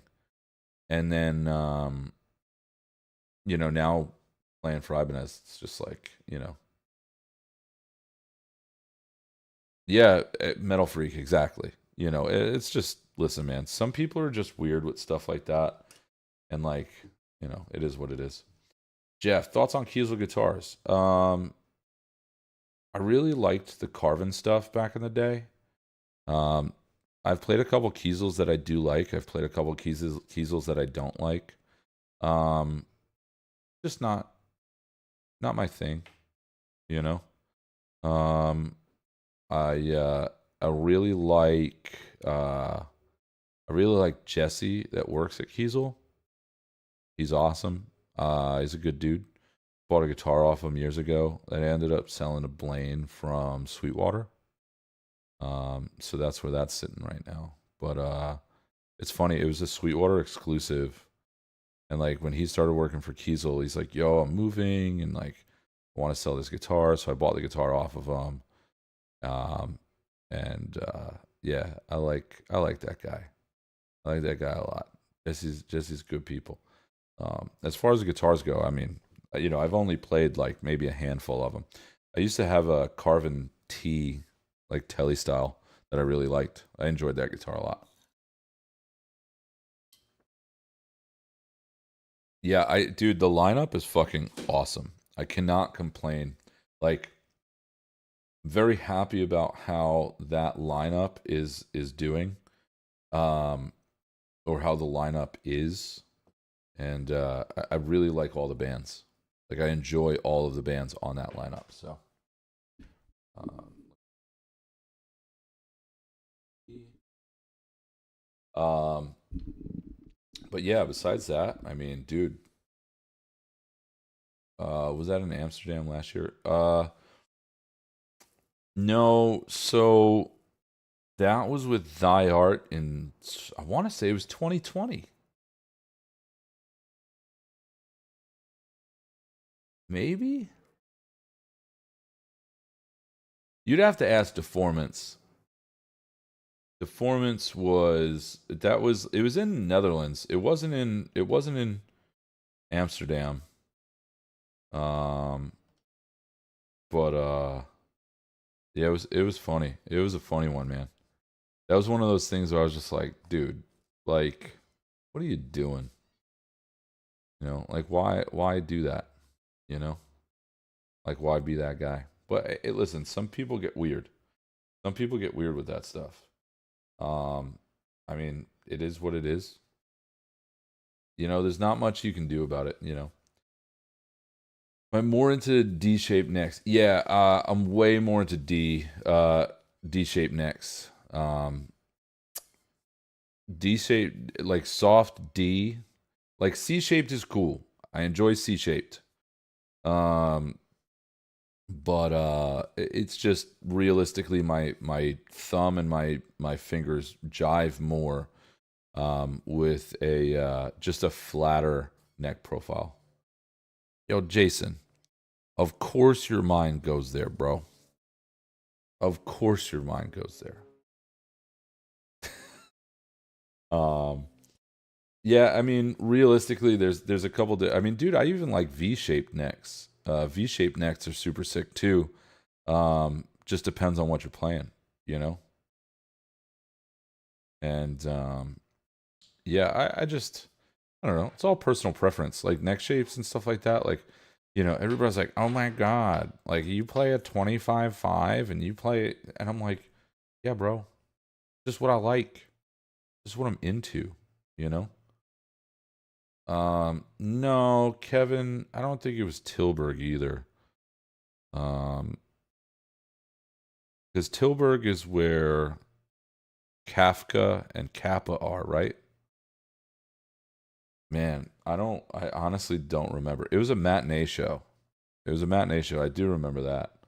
But I forget where it was. It wasn't in a city that we normally played, which is kind of funny, you know. Recording studio stories? Not really. Not really. I mean, we've had like, you know, obviously everybody knows that Will works with Ice T. So like we've had Ice T walk in while we're rehearsing. Like that's pretty cool. Pop in for like 5 minutes and be like, "What's up, fellas?" You know? And he's always been obnoxiously nice. Like he's the man. Ice T has been, always been super nice, super cool. Like he's literally like the epitome of cool guy. You know, he walks in and you're just like, that guy's awesome. Um, Yo, greetings from Mexico, man. Hell yeah.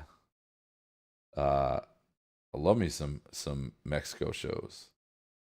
Even though Mexico didn't like me last time, the first time I went to Mexico, I did not get food poisoning. The second time I went to Mexico, I got awful food poisoning, like terrible. When I say terrible, I mean terrible. I was a little bit too lax with the foods. Um, but I mean, it happens. It is what it is. It was worth it. Kavka's Antwerp and Tilburg. I know I've played Tilburg before, but I don't think it was that venue. Um, Tilburg is 013 or like 013, right?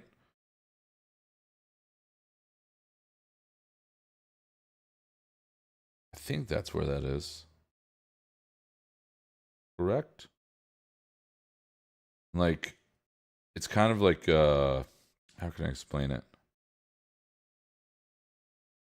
Is that Amsterdam? No, it's not Amsterdam. I don't know. Harlem? Maybe. Harlem sounds right.